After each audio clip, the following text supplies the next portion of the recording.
In the name of Allah, who is the most gracious and the most merciful. Respected ma'am, dear teachers, and dear school fellows, Assalamu alaikum. Today, the topic on which I am going to talk about is Kashmir Day, which is celebrated on 5th February every year. On this day, Pakistan commemorates and pays tribute to the martyrs who gave their lives in the fight for Kashmiri Independence Day.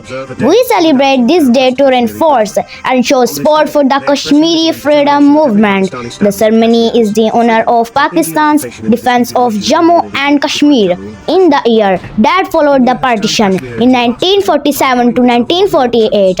It is a day that makes the entire country stand as one Kashmir. The heaven on earth has been blazing for more than 7 decades. Unnoticed by those who make global decisions, Indian Army invaded Pakistan's borders against their will. But inshallah, one day Kashmir will become Pakistan. Kashmir banega Pakistan. To buy land and settle permanently in the occupied